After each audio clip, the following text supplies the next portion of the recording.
Hello dear students, welcome to the class. Welcome to this session of ICT Virtual Classroom.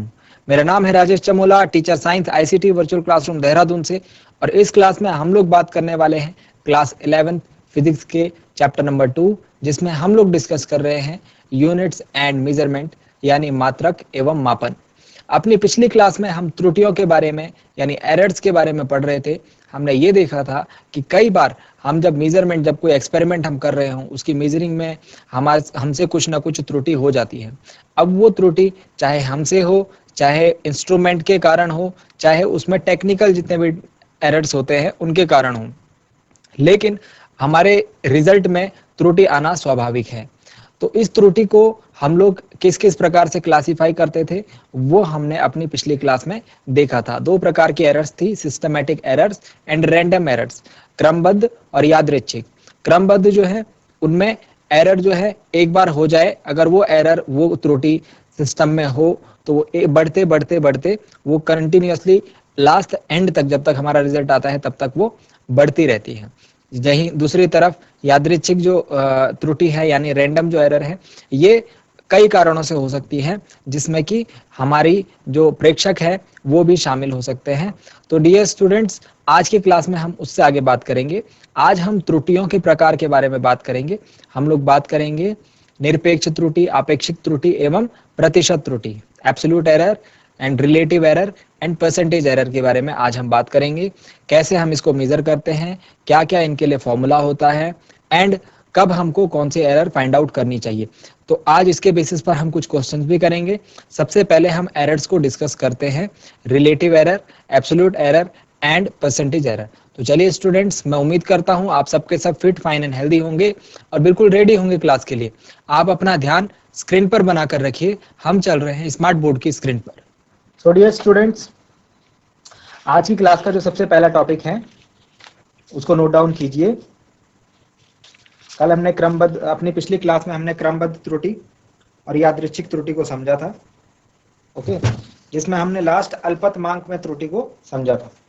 ठीक है, अल्पतमांक में त्रुटि यानी लीस्ट काउंट एरर को हम ये जो इंस्ट्रूमेंट हम यूज कर रहे हैं उसके बेसिस पर डिसाइड कर सकते हैं। आज की क्लास में हम लोग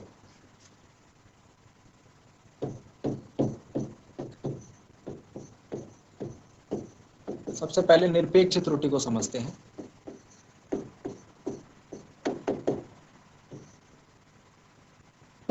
निरपेक्ष त्रुटि यानी सॉरी एब्सोल्यूट एरर।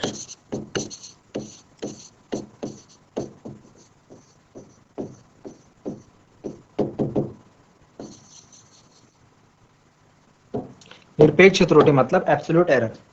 तो डियर स्टूडेंट्स, एब्सोल्यूट एरर में क्या होता है, सपोज हम कोई एक्सपेरिमेंट कर रहे हैं और किसी भौतिक राशि का मापन कर रहे हैं।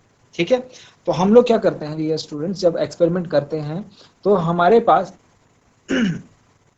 सॉरी हमारे पास एक्सपेरिमेंट्स करते टाइम जो ऑब्जर्वेशंस होती हैं, है ना, जिनको हम प्रेक्षण कहते हैं, तो वो हमारे पास नंबर ऑफ ऑब्जर्वेशंस होती हैं। जैसे सपोज हम रीडिंग लेंगे, जिसको हम रीडिंग बोलते हैं, ऑब्जर्वेशंस यानी रीडिंग्स।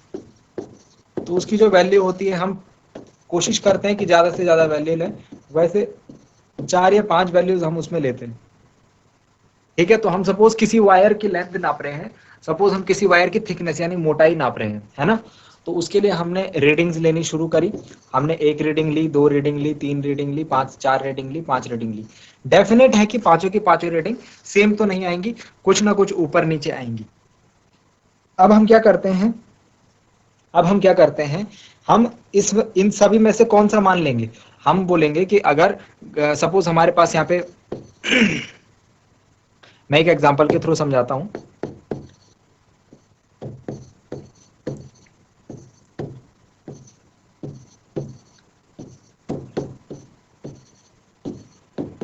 सपोज ये हमारे पास 5 रीडिंग्स आई। ठीक है, अगर सपोज हमने किसी तार की लंबाई नापी और उसके लिए हमारे पास ये 5 रीडिंग्स आई, हम लोग इसको मिलीमीटर में डिनोट कर लेते हैं। चलो, ठीक है, तो क्या होगा, ये पांचों की पांचों रीडिंग जो है एक दूसरे के आसपास है, तो हम क्या बोलेंगे कि जो वायर की लंबाई है या फिर जो भी हम प्रैक्टिकल कर रहे हैं उसके लिए हम कौन सी वैल्यू को लें। तो इन सभी में से कोई एक वैल्यू को हम नहीं ले सकते, हम क्या करते हैं इन सभी वैल्यू का एवरेज लेते हैं, एवरेज या फिर उसे कह लीजिए मीन, हिंदी में उसे कहते हैं माध्य। तो माध्य कैसे निकालते हैं, सबको जोड़ दिया, सबको जोड़ दिया और उसके बाद डिवाइड कर दिया कितने से, जितनी ये संख्याएं हैं। सबको पहले जोड़ दिया इस प्रकार से, ठीक है, प्लस 5.10 और जितना आंसर आएगा उसको 5 से डिवाइड कर देंगे क्योंकि ये 5 संख्या है, 1 2 3 4 5। समझ में आया। तो इस प्रकार से हम माध्य निकालते हैं। ये बात समझ में आ गई। अब जब माध्य निकल जाएगा हमारा, माध्य निकल गया हमारा, तो हम इसको कैसे डिनोट करते हैं। सपोज हमारे पास 5 रीडिंग है, तो माना हमारे पास 5 रीडिंग है,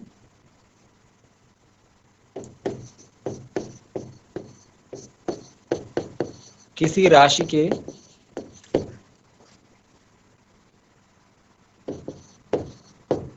कई मापनों के मान, कई बार हमने उसको मेजर करा, कई बार नापा। हमारे पास आए A1 A2 A3 A4, ठीक है, और मैं सपोज यहां पर मान रहा हूं 5 मान आए, A5 है। माना किसी राशि के कई मापनों के मान A3 A4 तथा A5 है, ठीक है। अब हम जो मान लेंगे, जो हम मान लेंगे सर्वाधिक संभव मान, जिसको हम कहेंगे सर्वाधिक संभव मान, कि इनमें से कोई एक मान तो हम ले नहीं सकते, लेकिन मैक्सिमम पॉसिबिलिटी जो है जिसको लेने की बनेगी, उसके लिए हम क्या करेंगे, इनका माध्य निकालेंगे। उसके लिए हम क्या करेंगे, इसका माध्य निकालेंगे, उसको हम ए माध्य बोलेंगे, ए मीन या फिर ए माध्य, ए माध्य बोल लीजिए या फिर ए मीन बोल लीजिए। वो किसके बराबर होगा, वो इन सभी मानों के माध्य के बराबर होगा। तो माध्य कैसे निकालते हैं, सभी मानों को जोड़ दिया और उसके बाद नंबर ऑफ से डिवाइड कर दिया। तो 5 मान है तो 5 से डिवाइड कर दिया, ठीक है। तो ए मीन आ गया, मतलब उसका माध्य मान आ गया, ठीक हो गया। अब हमने क्या करना है, हमने इसकी निरपेक्ष त्रुटि निकालनी है। तो निरपेक्ष त्रुटि को हम कैसे लिखते हैं, निरपेक्ष त्रुटि को हम कैसे लिखते हैं, देखो ये तो हो गया हमारा सर्वाधिक संभव मान। अब निरपेक्ष त्रुटि, निरपेक्ष त्रुटियां, पहले निरपेक्ष त्रुटियां निकालो सबकी, सारे मानों की निरपेक्ष त्रुटियां हम निकालेंगे। तो उसमें आप देखिए निरपेक्ष त्रुटियां, निरपेक्ष त्रुटियां देखिए एब्सोल्यूट एरर्स, एब्सोल्यूट एरर्स में हम लोग क्या फाइंड आउट करने वाले हैं, एब्सोल्यूट एरर्स में हम लोग ये देखने वाले हैं कि जो ऊपर जो हमारा माध्य आया उसका और जो हमारे जो हमने ऊपर मान निकाले हैं उनका अंतर कितना आया है, ठीक है। जो निरपेक्ष त्रुटि है वो हमारा जो प्रैक्टिकल जो हमने ऑब्जर्वेशन से जो मान निकाला है और जो हमारा वास्तविक मान है, ठीक है, जिसको हम वास्तविक मान किसको बोल रहे हैं, वास्तविक मान हम किसको बोल रहे हैं, जो ये माध्य आया है इसको हम वास्तविक मान बोल रहे हैं। इस मान को हम लोग वास्तविक मान बोल रहे हैं, ए मीन को। तो जो उसके बीच का अंतर है वो हमारा निरपेक्ष त्रुटि होगा। तो अगर 5 मान है हमारे पास, अगर मैं A1 के लिए निरपेक्ष त्रुटि बोलूं, निरपेक्ष त्रुटियां A1 के लिए, तो A1 में से ये ए माध्य को घटा दीजिए आप। अभी मैं आपको फॉर्मूला वाइज लिखवाने की कोशिश कर रहा हूं। अब इस पर आप एक क्वेश्चन करेंगे तो आपको समझ जाएगा।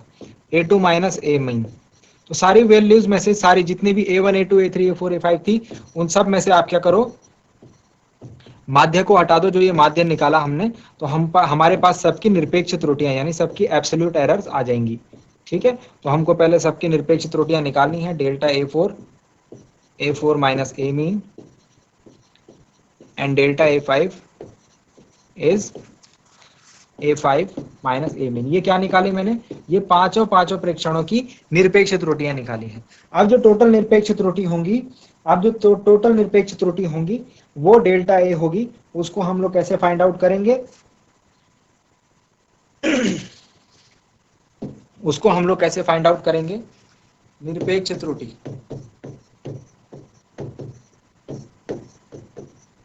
उसको आप क्या करेंगे, इनका समांतर माध्य निकाल देंगे। फिर से जो आपने निरपेक्ष त्रुटियां निकाली है ना, delta A1 A2 A3 A4 A5 यहाँ वाली, इनको आप क्या करो, इनका माध्य निकाल दो, इनका मीन निकाल दो। तो जो हमारे पास फाइनली जो निरपेक्ष त्रुटि बन के आएगी वो आएगी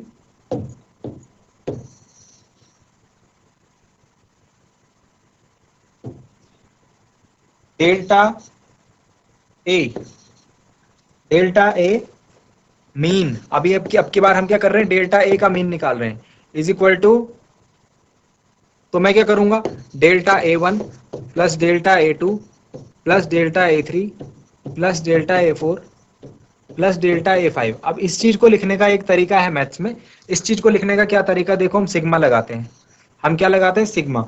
सिग्मा का मतलब होता है प्लस करना, क्योंकि यहाँ बीच में प्लस हो रहा है ना बहुत बार, तो जब बहुत बार प्लस होता है तो हम सिग्मा यूज करते हैं।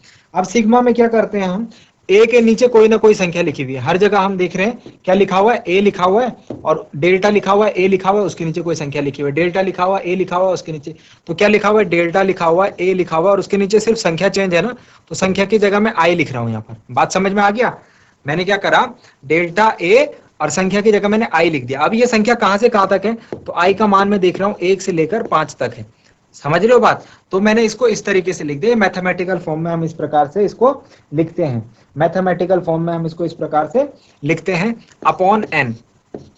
एन मतलब कितनी संख्याएं हैं, तो आप ये 5 से इसको डिवाइड भी करोगे तभी जाके तो माध्य निकलेगा, अपॉन एन। और यहां पर आप ध्यान देना, ये जो वैल्यूज आप लेंगे ये इसका पॉजिटिव वैल्यू होनी चाहिए, मतलब कि जैसे मैं समझाता हूं आपको, इसका कहने का मतलब क्या है, इसका कहने का मतलब ये है, इसका कहने का मतलब ये है, सपोज आपने 5 वैल्यूज निकाली, अब जरा ध्यान से देखो, जो हमने पहले वैल्यूज लिखी थी ना, 5.11, 5.08, 5.09, 5.10, 5.12, ठीक है। अब हम इसका माध्य निकालेंगे, इसका माध्य निकालेंगे हम, तो माध्य निकालने के लिए हम लोग क्या करेंगे, 5.11 प्लस 5.08 प्लस 5.09 प्लस 5.10 प्लस 5.12, 8, 9, 10, 11, 12, ठीक है, और उसको 5 से डिवाइड कर देंगे। अब जो माध्य निकल के आएगा इसका, ध्यान दीजिए, इसका जो माध्य निकल के आएगा वो आएगा अराउंड 5.10 के आसपास, किसके आसपास, 5.10 के आसपास। अब देखो हमारा जो माध्य निकल के आ रहा है वो क्या है, ए माध्य, उसको हमने अभी क्या बोला था, ए माध्य, ए मीन, ठीक है। अब हम निरपेक्ष त्रुटि निकालेंगे, निरपेक्ष त्रुटि कैसे निकालते हैं, माइनस करते हैं इसमें से, तो कैसे निकालते हैं, देखो निरपेक्ष त्रुटि, इसका डेल्टा, निरपेक्ष त्रुटि निकालो, इसका डेल्टा A1 जो हमने अभी निकाला था वो कैसे निकालेंगे, मीन में से इसको माइनस करेंगे, मतलब 5.11 माइनस 5.10, आया बात समझ में, जैसे हम यहाँ कर रहे थे, ठीक है।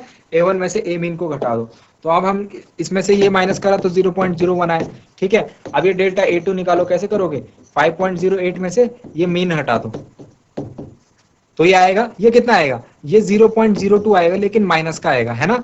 अभी ध्यान से देखो, फिर से हम क्या करेंगे, डेल्टा A3 निकालेंगे, डेल्टा A3 निकालने के लिए 5.09 माइनस 5.10 करेंगे, तो ये कितना आएगा, 0.01 आएगा, लेकिन माइनस का आएगा। फिर ऐसे ही डेल्टा A4 आप निकालेंगे, तो आप 5.10 में से तो ये 0 आएगा, उसके बाद डेल्टा A5 निकालेंगे आप, तो ये 0.02 आएगा प्लस का। तो आपको क्या करना है, जब आपने ये डेल्टा ए मीन निकाल लिया, जब आप डेल्टा ए मीन निकालेंगे, जब आप ये वाली वैल्यूज निकालने जाएंगे, तो उसमें आप क्या रखेंगे, उसमें आप इसको रखेंगे, इसको रखेंगे, इसको रखेंगे, मतलब चिन्ह नहीं लेंगे। तो आप क्या करेंगे, A1 डेल्टा A1 लेंगे, लेकिन उसके आगे मोड लगाएंगे, डेल्टा A2 लेंगे, तो डेल्टा A2 कितना है, माइनस का 0.02, ये आप माइनस छोड़ेंगे, यहाँ पे माइनस आप नहीं लेंगे इसको जोड़ते टाइम। तो जब हम माइनस को छोड़ना होता है तो हम उसके लिए ये संकेत लगाते हैं, इसको बोलते हैं मोड, इसको क्या बोलते हैं, मोड।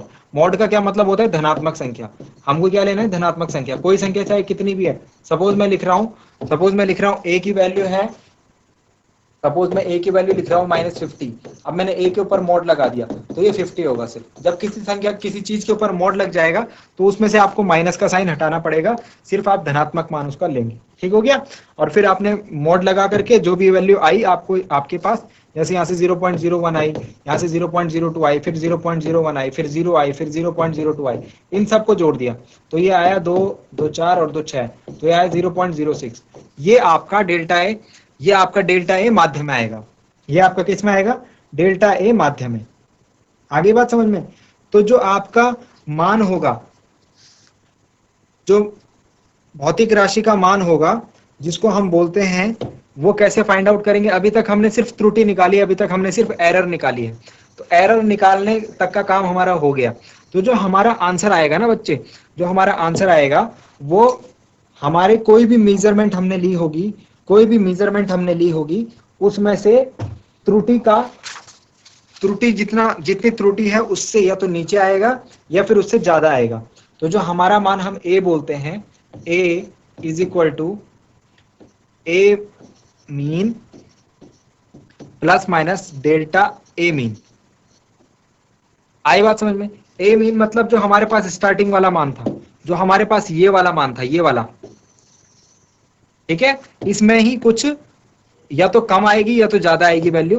तो ए मीन का वैल्यू यहां से लेना है हमने, ठीक है, और डेल्टा ए मीन का वैल्यू यहां से निकालना है, और जो हमारी जो फाइनल वैल्यू आएगी किसी भी प्रेक्षण के लिए वो ये होगी।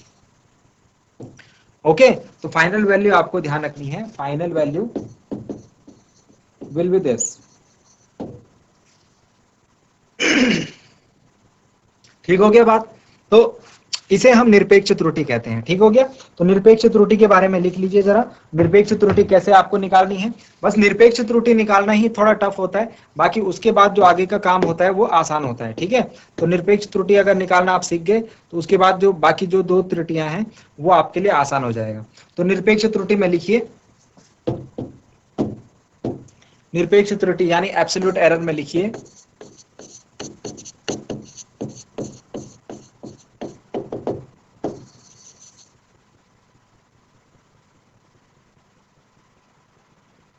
राशि के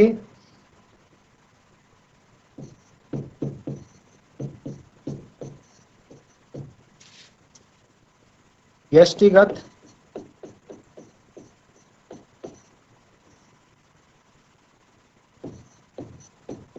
और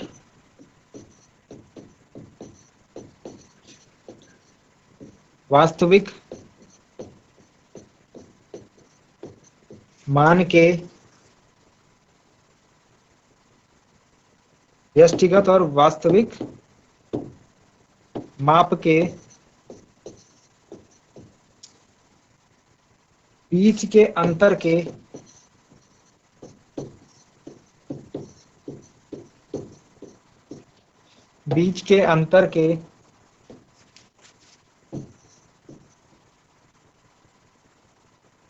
परिमाण को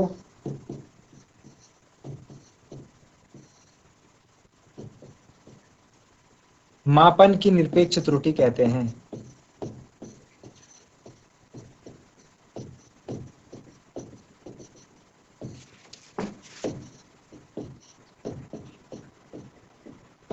मापन की निरपेक्ष त्रुटि कहते। ओके, सो दिस इज आपका एब्सोल्यूट एरर। एब्सोल्यूट एरर को आप इस प्रकार से आप फाइंड आउट करेंगे, ठीक है, और एब्सोल्यूट एरर के लिए आप ये प्रोसीजर अपनाएंगे। ठीक हो गया? द मैग्नीट्यूड ऑफ, इसको इन शॉर्ट में इंग्लिश में भी लिखने की कोशिश करता हूं, the magnitude of the difference between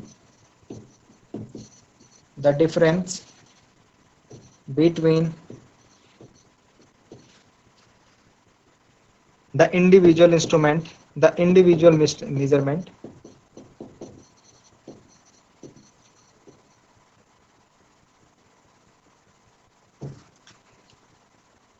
and the true value of the quantity, and the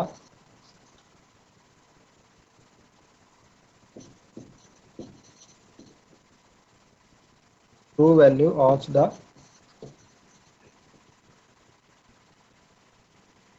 quantity. ठीक है, तो जो वास्तविक मान है, ठीक है, वास्तविक मान हमको कैसे पता चलेगा? जो हमने आंकड़े लिए हैं, जो हमने टेबल लिए, जो हमने रीडिंग्स लिए हैं, उनका एवरेज निकाल करके आपको वास्तविक मान पता चलेगा, और व्यष्टिगत मान मतलब जो आपने एक एक करके जो मान निकाले हुए उनका। ठीक है,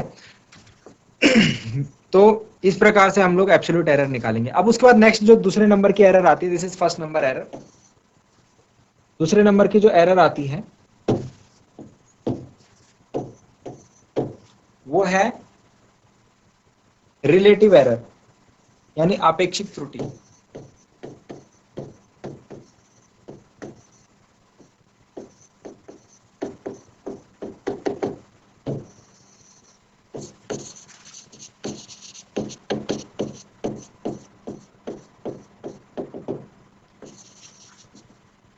relative error. Okay, so relative error में हम लोग क्या करते हैं, रिलेटिव एरर में हम लोग रिलेशन निकालते हैं। ठीक है, तो रिलेटिव एरर में हम क्या करेंगे, सीधी सीधी बात, पहले मैं इसकी डेफिनेशन लिख लेता हूं। रिलेटिव एरर क्या होगी, रिलेटिव एरर में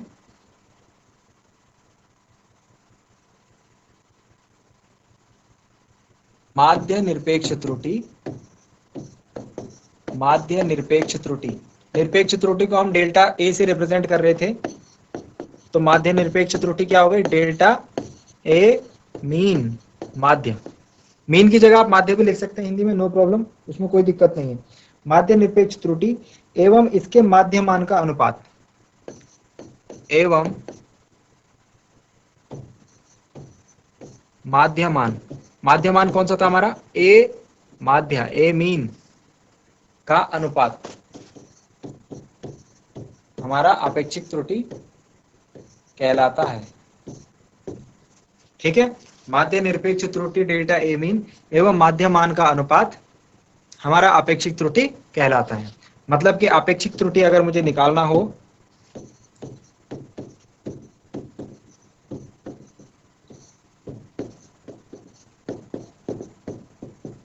अपेक्षित त्रुटि अगर आपको निकालना हो तो आप क्या कीजिए, आप ये कर दीजिए डेल्टा ए मीन अपॉन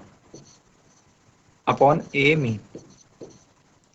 ठीक है, तो मैंने बताया आपको डेल्टा ए मीन तो आपने निकालना ही है, ए मीन भी आपने निकालना ही है, तो निरपेक्ष त्रुटि के लिए आपको ये दोनों चीजें निकालनी है। देखो डेल्टा ए मीन कहाँ निकाला, डेल्टा ए मीन यहाँ निकाला, ठीक है, और ए मीन कहाँ निकाला, ए मीन यहाँ निकाला, तो दोनों को आप डिवाइड करना है, बस आपने दोनों को क्या करना है, डिवाइड करना है आपने, बस डिवाइड करके आपको अपेक्षित त्रुटि यानी रिलेटिव एरर मिल जाएगा। ठीक हो गया, चलिए, अपेक्षित त्रुटि यानी रिलेटिव एरर आप इस तरीके से निकालेंगे। अब लास्ट है प्रतिशत त्रुटि।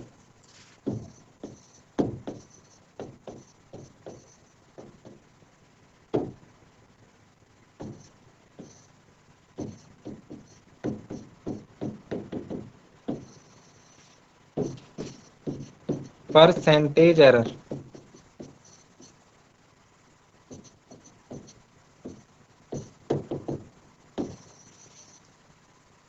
परसेंटेज एरर में देखिए आपको यह करना है, जब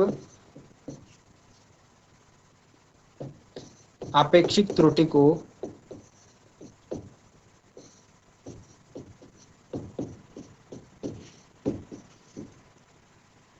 प्रतिशत में व्यक्त करते हैं, किसमें, परसेंटेज में उसको शो करते हैं,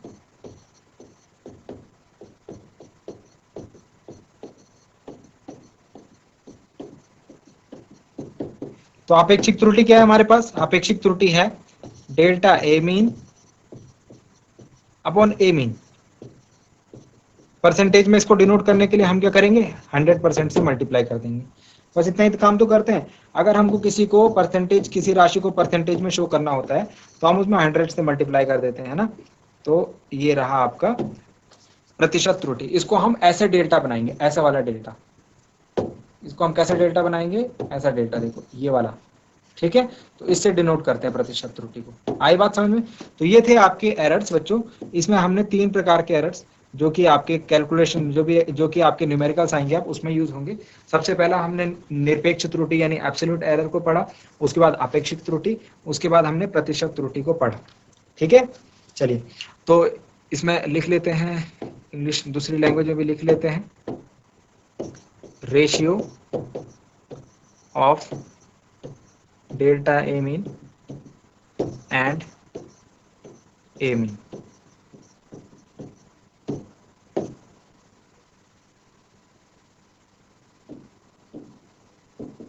delta A mean to A mean कर दीजिए इसे, ठीक, और इसमें आप लिखेंगे रिलेटिव एरर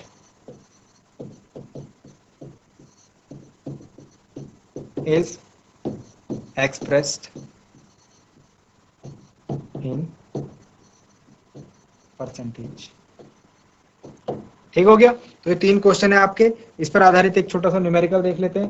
चलिए न्यूमेरिकल क्या एक एग्जाम्पल है, इस एग्जाम्पल को जरा ध्यान से पढ़िए और ध्यान से समझिए। हमको क्या दे रखा है, राष्ट्रीय प्रयोगशाला में स्थित एक मानक घड़ी से तुलना करते वक्त हम क्या कर रहे हैं,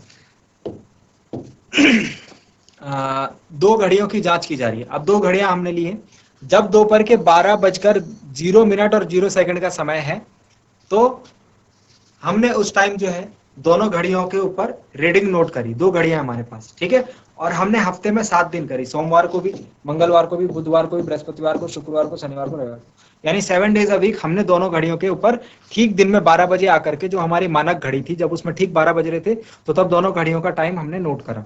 ठीक है, घड़ी एक में ऐसे टाइम दिखा रहा था, तो घड़ी एक में जो सबसे कम टाइम दिखाया है वो किस दिन दिखाया है, जो सबसे कम टाइम दिखाया है वो 12:05, 12:05, और जो सबसे ज्यादा टाइम दिखाया वो दिखाया, सॉरी 12:05 नहीं, 11:59 भी तो है यहाँ।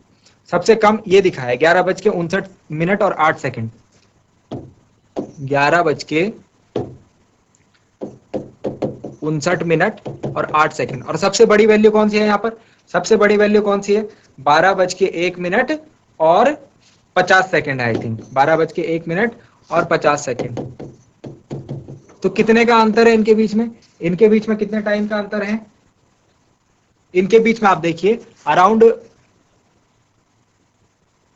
59, 60 एंड 1, अराउंड 1 मिनट और 42 सेकंड्स का अंतर है ना। इसको मैं बोलूं 1 मिनट और 42 सेकंड्स मतलब 1 मिनट और 42, सॉरी 2 मिनट और 42 सेकंड मतलब 2 मिनट में 60, 2 मिनट में 120 सेकंड होंगे, तो 162 सेकंड का अंतर है। ठीक है, 162 सेकंड का अंतर है घड़ी एक में। चलिए इस क्वेश्चन को हम लोग जो है अगली क्लास में करेंगे स्टूडेंट्स।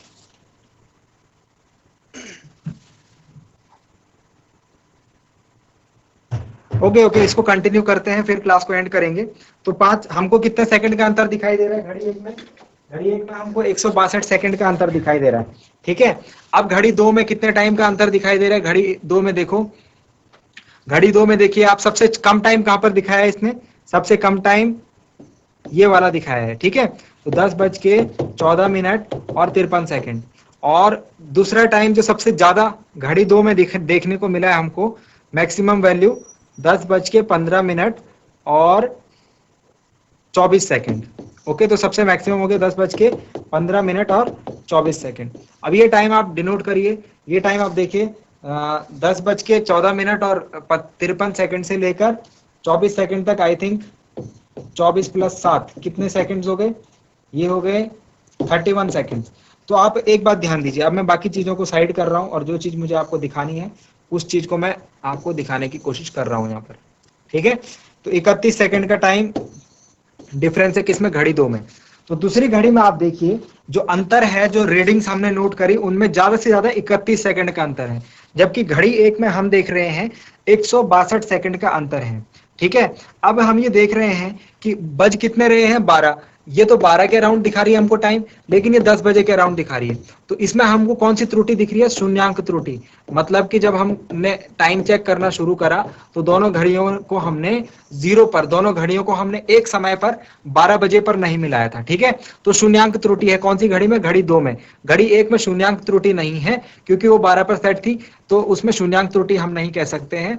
वो बस अपना जो त्रुटि है उसमें वो उसके पाठ्यांकों के कारण त्रुटि है। ठीक है, वो उसमें परिशुद्धता नहीं है, मैंने आपको परिशुद्धता बताया था, उसके बारे में बात हम करते हैं। तो हमको पता लग गया कि घड़ी दो में शून्यांक त्रुटि है, और घड़ी दो में शून्यांक त्रुटि है, लेकिन हमें यह भी पता लग गया कि घड़ी एक में जो रीडिंग्स है वो कम परिशुद्ध है, लेकिन घड़ी दो में जो रीडिंग्स है वो ज्यादा परिशुद्ध है। क्यों, क्योंकि इसमें 32 सेकंड्स का, घड़ी दो जो है इसमें जो रेंज है, जो समय का अंतर है वो कितने सेकंड का था, 31 सेकंड का था आई थिंक। और घड़ी एक में जो अंतर है समय का, रेंज का, वो 162 सेकंड का है। ठीक है, तो ज्यादा परिशुद्ध कौन सी हुई, घड़ी दो जो है ज्यादा परिशुद्ध हुई। परिशुद्धता के ऊपर बात करी थी ना हमने अपनी पिछली क्लास में परिशुद्धता के ऊपर बात करी थी। है ना। तो परिशुद्ध सबसे ज्यादा कौन सी घड़ी है? यथार्थता और परिशुद्धता बताया था, एक्यूरेसी एंड प्रिसीजन। तो प्रिसीजन कौन सी घड़ी ज्यादा प्रिसाइज है? घड़ी नंबर 2। लेकिन घड़ी नंबर 2 में शून्यांक त्रुटि है। अब आप सोचिए कि शून्यांक त्रुटि है, तो शून्यांक त्रुटि हम कैसे ओवरकम कर सकते हैं? शून्यांक त्रुटि हम ऐसे ओवरकम कर सकते हैं कि जब इस घड़ी से समय नोट करेंगे तो समय हम लोग घड़ी को जब यूज करना हम चाहेंगे तो हम घड़ी को सही समय पर मिला करके तब यूज करेंगे, है ना। तो शून्यांक त्रुटि उसकी हट जाएगी। लेकिन घड़ी 1 को अगर हम यूज करना चाहें तो इसमें शून्यांक त्रुटि तो है नहीं। तो अगर हम इसको किसी भी टाइम से मैच करेंगे, इसके समय में जो अलग अलग समय हम डिनोट करेंगे, मैक्सिमम 162 सेकंड का डिफरेंस हमको दिख सकता है। मतलब इसको हम ओवरकम नहीं कर सकते हैं, ठीक है। तो 31 सेकंड का डिफरेंस हमारे लिए चलेगा, लेकिन ज्यादा समय का डिफरेंस हमारे लिए नहीं चलेगा। इसीलिए हम कौन सी घड़ी यूज करेंगे? हम घड़ी नंबर 2 को यूज करेंगे। घड़ी नंबर 2 ज्यादा परिशुद्ध है, लेकिन उसमें शून्यांक त्रुटि है। लेकिन शून्यांक त्रुटि को हम लोग ओवरकम कर सकते हैं, उसको सॉल्व कर सकते हैं, ठीक है। तो ये हमारे क्वेश्चन का आंसर था और ये उसका रीजन था। आने वाली क्लास में हम लोग इस क्वेश्चन के ऊपर चर्चा करेंगे, इस क्वेश्चन को सॉल्व करेंगे। तो आप इसको नोट डाउन कर लीजिए, आने वाली क्लास में इसको हम सॉल्व करने वाले हैं। और अगर आप इसे कर पाए, क्योंकि इसका सॉल्यूशन मैंने कुछ हद तक समझा दिया है, तो आप इसको करने की कोशिश भी कर सकते हैं। सो डियर स्टूडेंट्स, आज की क्लास में हमने जो जो चीजें सीखी, जो जो बातें करी, आई होप कि आपको वो सीखने में मजा आया होगा और आपको कुछ नई इन्फॉर्मेशन जरूर मिली होगी। अब हम आज की क्लास को यहीं पर रोकते हैं। अगली क्लास हम यहाँ पर से करेंगे कंटिन्यू। जो क्वेश्चन रह गया है उसको अगली क्लास में करवाएंगे और अगली क्लास में आपको और क्वेश्चन भी करवाए जाएंगे। डियर स्टूडेंट्स, मिलते हैं अगली क्लास में एक नए और इंटरेस्टिंग टॉपिक के साथ। क्लास से जुड़ने के लिए आप सभी का बहुत बहुत धन्यवाद। Thank you very much and have a nice day.